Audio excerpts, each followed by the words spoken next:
Right Neelima, ఆంధ్రప్రదేశ్లో ఎన్నికల వేడి రాజుకుంది. ఇటు ప్రతిపక్షాలన్నీ కూడా ప్రజలతో ఎప్పటి నుంచో మమేకమవుతూ ప్రభుత్వం చేస్తున్నటువంటి కార్యక్రమాలు ఏంటి, ప్రభుత్వం చేస్తున్నటువంటి అక్రమాలు ఇవన్నీ కూడా ప్రజల దృష్టికి తీసుకెళ్తా ఉన్నాయి. ఇప్పటికిప్పుడు అధికార పార్టీ ఒక మెగా డిఎస్సి అంటూ డిఎస్సి తీసుకొస్తున్నామని చెప్తూ తర్వాత ఈ విధంగా ఏదో ఒక అంటే ప్రజలకు మళ్ళీ ఉద్యోగులకు నిరుద్యోగులకు మభ్యపెట్టే ప్రయత్నం చేస్తోంది అనే విమర్శలు కూడా చాలా వస్తూ ఉన్నాయి. చూస్తే ఎన్నికల వేడి రాజుకుంది. బహుశా మరో 2 వారాల్లో ఎన్నికల షెడ్యూల్ కూడా వస్తుంది. 5 ఏళ్లు నిద్రపోయిన జగన్ సర్కార్ ఇప్పుడే లేచి కూర్చుంది.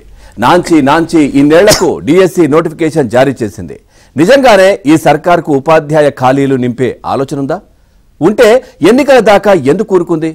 షెడ్యూల్ వచ్చాక అధికార యంత్రాంగం అంతా ఎన్నికల హడావిడిలో ఉంటుంది కదా.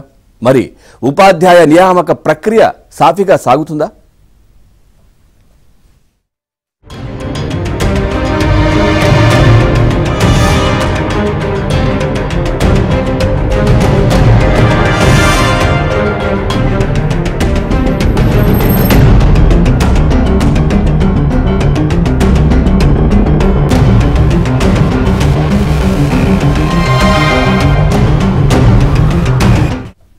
ఇక ఇవ్వక ఒక్క డిఎస్సి నోటిఫికేషన్ ఇచ్చారు. కానీ పోస్టులు మాత్రం అరకొరే.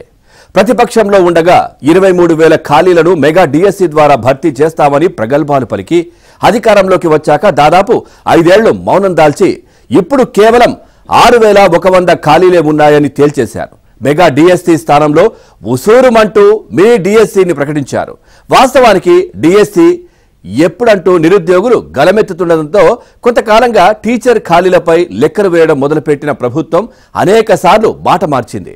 ఒకసారి అసలు లేవని, ఒకసారి 700 మాత్రమే ఉన్నాయని, మరొకసారి 18,000 ఉన్నాయని, కానీ 8,000 మాత్రమే అవసరమని రకరకాల ప్రకటనలు చేసింది.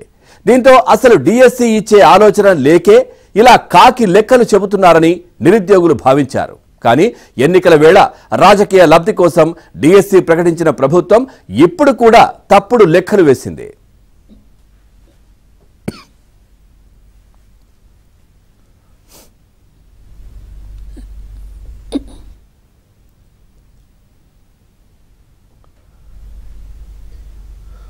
రైట్, ఇక గత ప్రభుత్వం 2018లో 7,729 పోస్టులతో డిఎస్సి ప్రకటించి ప్రక్రియ ప్రారంభించింది. ఆ ప్రక్రియ ఈ ప్రభుత్వంలో పూర్తయింది. మధ్యలో స్పెషల్ రిక్రూట్మెంట్ పేరుతో సుమారు 46 పోస్టులు భర్తీ చేశారు. ఇవి కాకుండా ఇంకేం పోస్టులను ఈ ప్రభుత్వం భర్తీ చేయలేదు. కానీ భర్తీ చేసినట్లుగా చూపించుకునేందుకు కొత్త ఎత్తుగడ వేసింది అన్న చర్చలు కూడా జరుగుతూ ఉన్నాయి.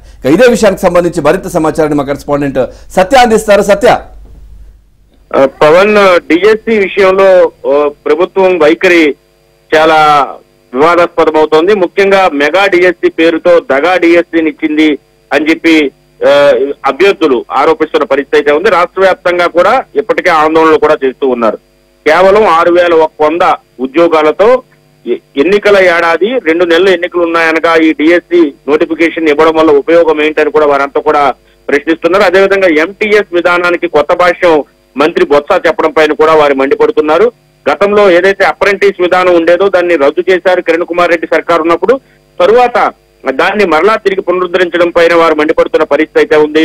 ప్రతిపక్షంలో ఉండగా ఊరు వాడ తిరిగి 23,000 డిఎస్సి పోస్టులు రాష్ట్రంలో ఖాళీగా ఉన్నాయి. టీచర్ పోస్టులు వాటన్నిటిని కూడా భర్తీ చేస్తామని చెప్పి జగన్ చెప్పారు. 25,000తో మెగా డిఎస్సి వేస్తామని చెప్పారు. అయితే ఆయన అధికారంలోకి వచ్చి 5 ఏళ్లు పూర్తయిపోతుంది. నేటికి కూడా డిఎస్సి వేయకపోవడం, చివరి ఆఖరి నిమిషంలో మాత్రం దగా డిఎస్సిని వేయడం పైన అభ్యర్థులందరూ కూడా తీవ్ర ఆగ్రహంతో ఉన్నారు. సుమారు 6,100 పోస్టులతో అరాకొరా డిఎస్సి నోటిఫికేషన్ ఎందుకు పనికిరాదని వారంతా కూడా చెబుతున్న పరిస్థితి అయితే ఉంది. దాదాపు రాష్ట్రంలో 10 లక్షల మంది డిఎస్సి కోసం ప్రిపేర్ అవుతున్న విద్యార్థులు లేదా అభ్యర్థులు ఉన్నారు. వారందరూ కూడా పోటీ ఆశలతో డిఎస్సి కోసం ఎదురు చూస్తున్న సమయంలో 6,100 పోస్టులకు డిఎస్సి ఇస్తే విపరీతమైన పోటీ ఉంటుందని వారందరూ కూడా ఆవేదన వ్యక్తం చేస్తున్న పరిస్థితి అయితే ఉంది. మరోవైపు 23,000 ఖాళీలు ఉంటాయని ప్రకటించినటువంటి జగన్ సర్కార్ మొదట్లో తరువాత 6,100 ఖాళీలకే మాత్రమే జీవో ఇవ్వడం. దానికి కారణం ఏంటని అడిగితే 117 జీవో ప్రకారం కొన్ని స్కూళ్లు విలీనం అయ్యాయి కాబట్టి పోస్టులు తగ్గాయని చెబుతున్నారు. ఆ లెక్కను లెక్కేసుకున్నా కానీ కొత్తగా ఏర్పడ్డ స్కూళ్లకు సబ్జెక్ట్ టీచర్లను అదనంగా కేటాయించాల్సి ఉంటుంది. ఆ లెక్కనైనా సరే ఉద్యోగుల అంటే డిఎస్సికి సంబంధించినంత వరకు కూడా సంఖ్య పెరగాల్సి ఉంటుంది. అయితే ఇక్కడ తగ్గడం వెనక కూడా మతలబు ఉంది, ప్రభుత్వం కావాలనే అసత్య ప్రచారం చేస్తోందని చెప్పి చెబుతున్న పరిస్థితి అయితే ఉంది. మరోవైపు ఈ ప్రభుత్వం కూడా వచ్చిన నాటి నుంచి మండలిలో అడిగిన ప్రశ్నకు, పీడీఎఫ్ ఎమ్మెల్సీలు అడిగిన ప్రశ్నకు కేవలం 700 ఖాళీలు మాత్రమే ఉన్నాయి మొదట్లో చెప్పారు, తర్వాత 18,000 అని చెప్పారు, తర్వాత 8,000 అని కూడా చెప్పుకొచ్చారు. అలా పూటకో మాట మాట్లాడుతూ డిఎస్సి అభ్యర్థులను మోసం చేశారనే ఆగ్రహం వ్యక్తమవుతుంది. గత ప్రభుత్వం ఉన్నప్పుడు 2018లో 7,729 డిఎస్సి పోస్టులకు నోటిఫికేషన్ ఇచ్చారు. ఆ నోటిఫికేషన్ ఈ ప్రభుత్వం వచ్చాక పూర్తి చేయడం జరిగింది. తర్వాత ఒక స్పెషల్ రిక్రూట్మెంట్ పేరిట ఒక 46 పోస్టులు మాత్రమే భర్తీ చేయడం జరిగింది. 1998, 2008 డిఎస్సీల పేరుతో న్యాయ వివాదాల్లో ఉన్నటువంటి డిఎస్సి పోస్టులను భర్తీ చేశారు తప్పించి కొత్తగా వీరు వేసింది ఏమీ లేదని కూడా చెబుతున్న పరిస్థితి అయితే ఉంది. ఇది కూడా పే స్కేల్ ఇచ్చి కేవలం ఉద్యోగాలు ఇచ్చారు. వారు సుమారు వాళ్ళు 14,219 మంది ఉంటారు. తాజాగా ఈ 6,444, ఈ 14,219తో కలిపి 20,019 ఉద్యోగాలు మాత్రమే, అది కూడా పే స్కేల్ మాత్రమే, పే స్కేల్ ఇచ్చి మాత్రమే ఇచ్చిన ఉద్యోగాలు ఉన్నాయి. ఇక 3,000 నుంచి 4,000 పోస్టులు ఏమైపోయాయని కూడా నిరుద్యోగులు ప్రశ్నిస్తున్న పరిస్థితి అయితే ఉంది.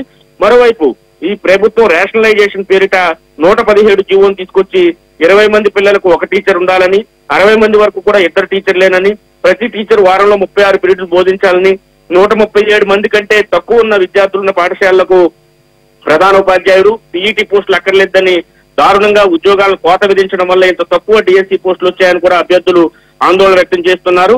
98 మంది కంటే తక్కువ మంది విద్యార్థులున్న ప్రాథమికోన్నత పాఠశాలలో కూడా రెగ్యులర్ సబ్జెక్ట్ టీచర్లు అవసరం లేదని చెప్పడం పైన కూడా వారు ఆగ్రహం వ్యక్తం చేస్తున్నారు. ఈ రకంగా ఇష్టానుసారంగా టీచర్ పోస్టులను తగ్గించేసి అతి మెగా డిఎస్సి వేస్తా అని చెప్పి దగా డిఎస్సి వేశారని చెప్పి డిఎస్సి అభ్యర్థులు తీవ్ర ఆగ్రహం అయితే వ్యక్తం చేస్తున్నారు.